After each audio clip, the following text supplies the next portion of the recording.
Hello, welcome back to another episode of Initial Impressions. My name is Kaylee Pommering and I'll be your host today.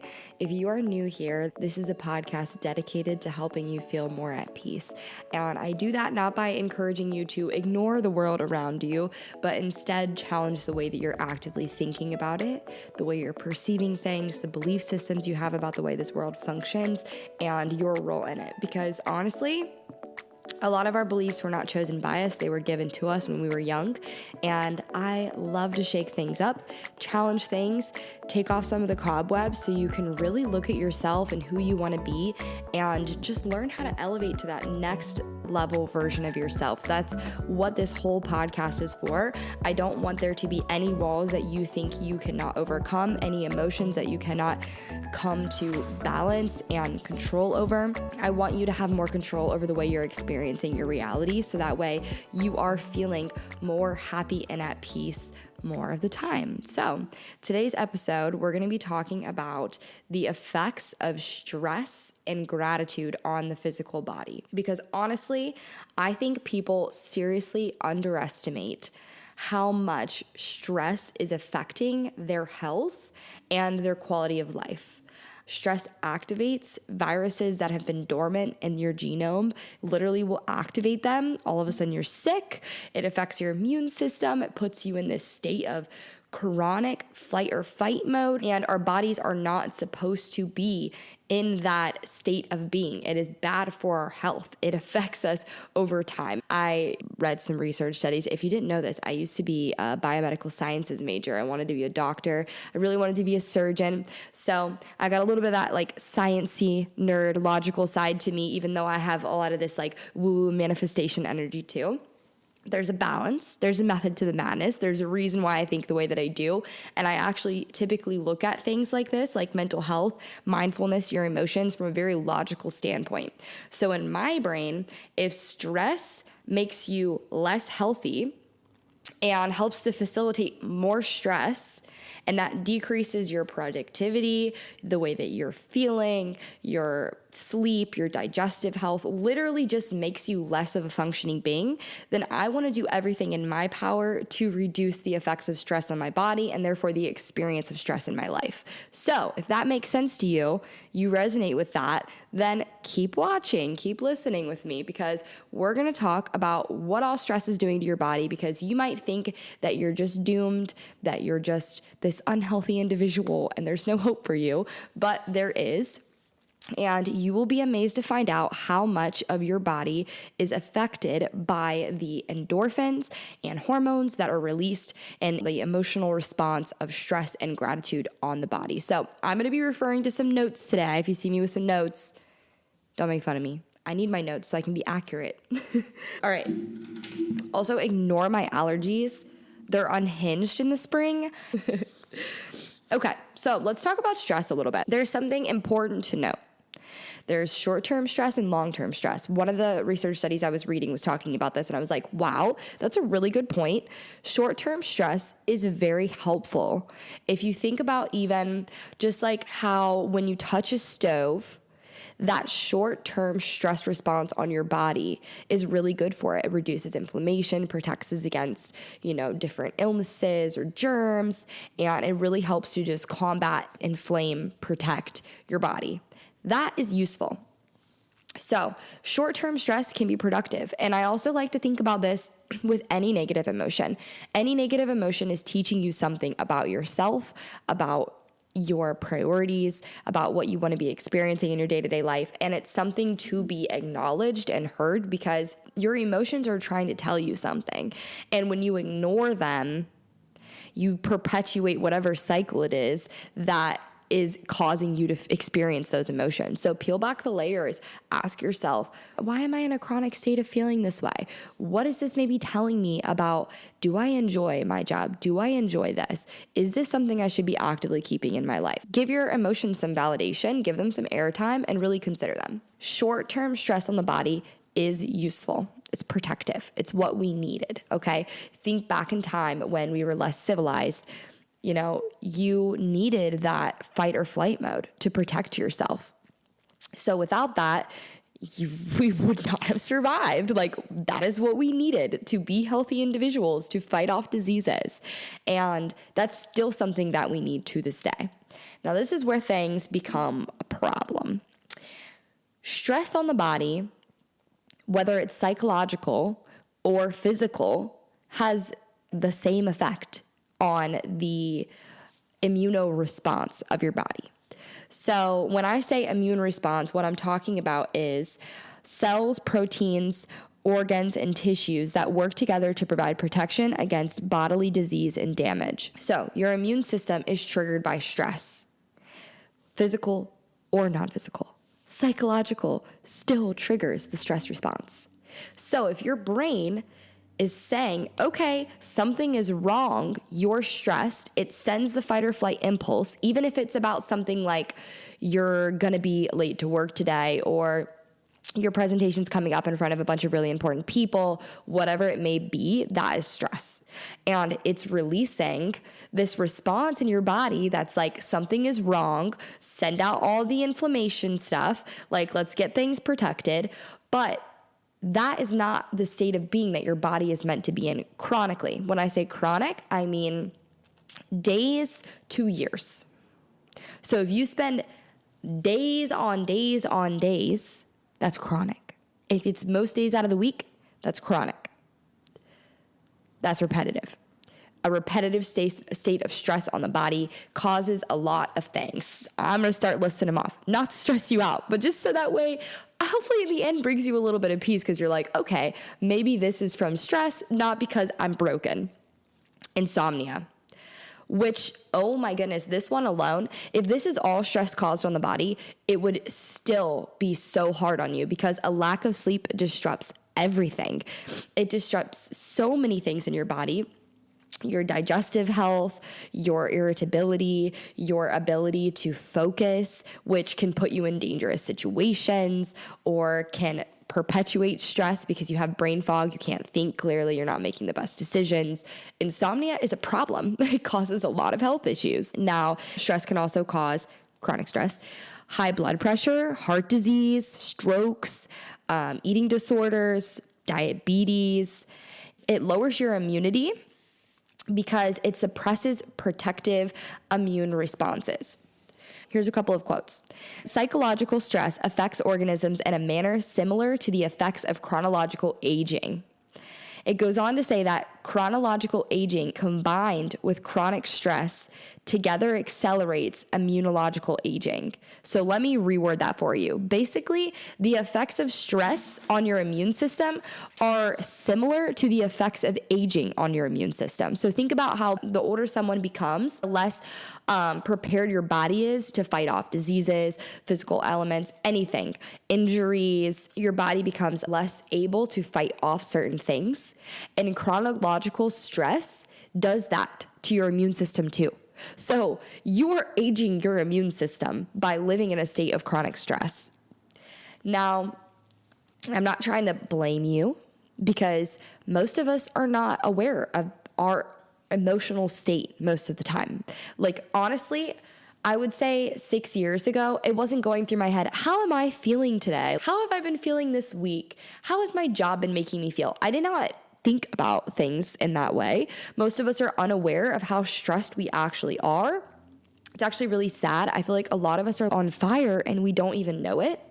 And this is where it's going to be really helpful to do some check-ins on how you're actually feeling, because it's affecting your health. So you probably should look into that. Stress chronically also puts you at a higher risk for developing autoimmune diseases. And honestly, this one I thought was really crazy, was that it can activate latent viruses or dormant viruses. So if you're stressed, it'll be like icing on top, chronic stress, then all of a sudden you have a virus.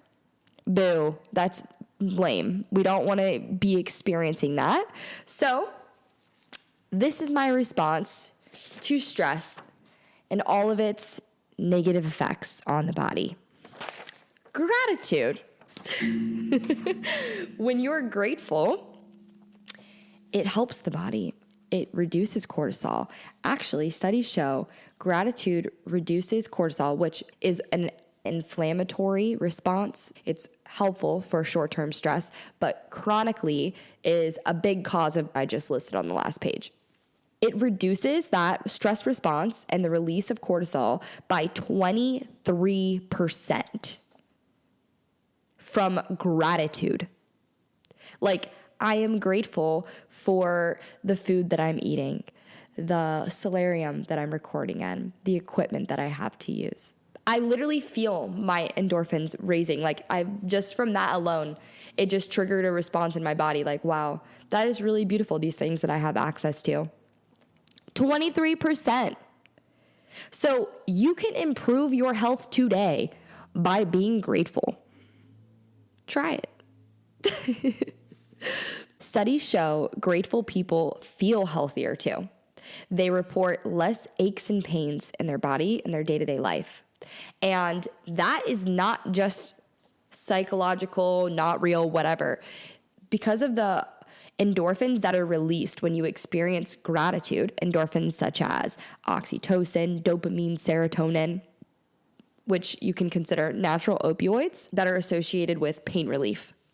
So, like the drugs that you take to feel better after surgery, yeah, like gratitude just gives them to you. Like, oh, here you go. Here's 23% less cortisol. Here's some serotonin. Feel better, feel happier. Like, it literally boosts your mood and your health. So oxytocin, dopamine, and serotonin are all associated with the feelings of pleasure, happiness, and overall well-being. That is a solid duo to me. I think that's enough for you to start incorporating gratitude into your daily lives. It doesn't take much. If you wake up in the morning, you just think of some things that you're grateful for. You just choose to rewire your brain in that way. You just choose new thoughts. It's okay if you don't do it every day. It's okay if you're not grateful every day. You know, we all have our days. But the more often you move in that direction, your brain becomes wired in that way. So let's talk about brains for a second. So when your brain has an experience or does something or creates a habit or a pattern, it creates little indentations in your brain. They're like little tunnels that your brain goes down. It's like a circuit, okay? So if I say, oh, I'm going to go do this, brain will go on autopilot. Like, think, for example, when I drive to my office, I don't have to think about it anymore. I make this commute a lot. My brain goes on autopilot and knows what to do. When you do something new for the first time, that indentation is very weak. So think of it as like a dirt road versus a highway system. So the more often that you do something, the more your road upgrades from dirt and rocks to paved way, highway. Okay, so it gets faster, it gets more streamlined, more second nature, easier to habituate, easier to follow. And so this might be something new for you, but it's not always going to feel that new. And when your brain forms that new pathway and that indentation becomes real clear, it's going to follow that path more often than not. It's going to get onto that wavelength of being, and it's going to help with a lot of things, okay? It's going to help your sleep cycle. I don't know if you know this, but when you're sleeping, your body does a lot, especially for your digestive health, and you have different like states of sleep. And so if you get woken up in the wrong part of your sleep cycle, it can kind of mess with your vibe a little bit or how productive your sleep was. This is like so not the proper wording for this, but you get what I'm saying. Everybody's been there where they've woken up at the wrong point of their nap and they're like, what the hell is happening right now? You're like half asleep in a daze, confused. Your sleep didn't feel very productive, whatever it may be. Gratitude is going to help that sleep be much more productive, sound. It also increases positive emotions and thoughts and your enhanced mood. That's crucial because don't we pretty much do everything for the way that it's going to make us feel in the end? Almost everything that we do is for the way it's going to make us feel. So why not start doing things that are simple and easy like this, that are going to improve the way that you feel so substantially. It improves your communication, your empathy, your interpersonal relationships with other people, and it also puts you in the optimum blood pressure and cardiac functioning. So your heart is working good, your blood is pumping strong, your energy is higher. Gratitude is a win-win. I'm not saying that the things that you're stressed about aren't worthy of being stressed, but at some point you have to start to ask yourself how much of this is helpful and how much of this is hurtful. Sometimes obsessing over things might feel like it's the productive thing to do, but it is in fact not, because when stress starts to have this chronic effect on your body, your thinking, functioning, your problem-solving abilities, all of that is literally decreasing the more that you are in a state of chronic stress. So acknowledge the things that you're stressed out about, formulate some kind of plan to make a next step that will help you get out of the situation that's causing you stress, and then focus on experiencing gratitude. Just because you have a situation in your life that is giving you cause for a negative emotion does not mean that you need to perpetuate it with your thoughts and intensify it with your thoughts.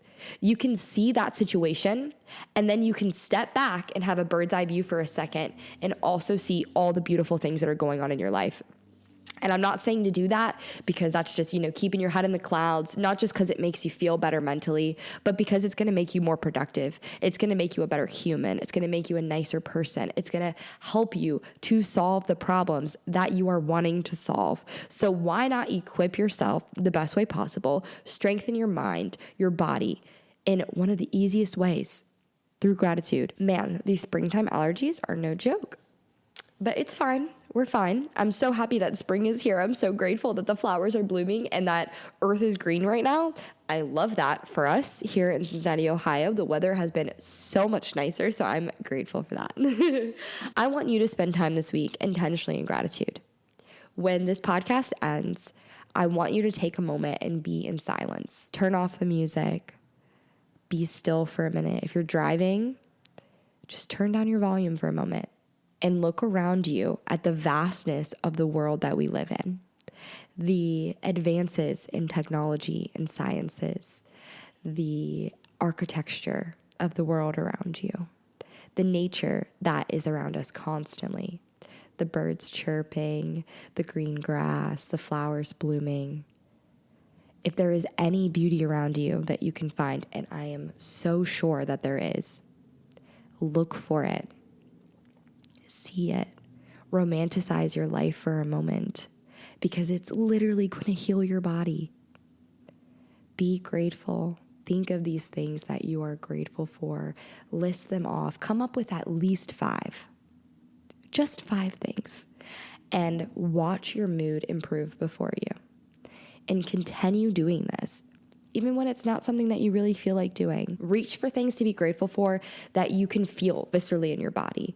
Look for things that you can connect to and be grateful. I hope this podcast helped you to feel more at peace, understand the effects of the emotional state that we typically have. I hope this episode was helpful. I hope that you are able to see the effects of your psychological thinking on your body and how much they're really tied together.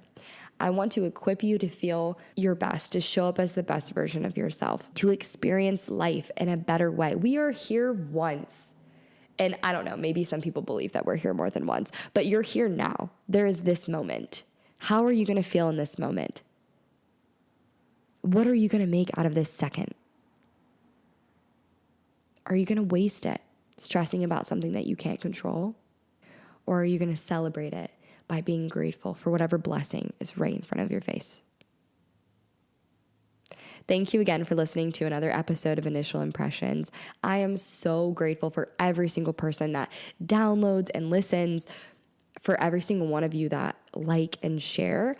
You help me to help other people, and for that, I am so, so grateful to you. So if this podcast resonated, if this is something that you think would help a friend, send it to them. Share it on your story if it made an impact on you, or if any of these episodes do. I hope that you are feeling at peace and ready to practice some gratitude this week.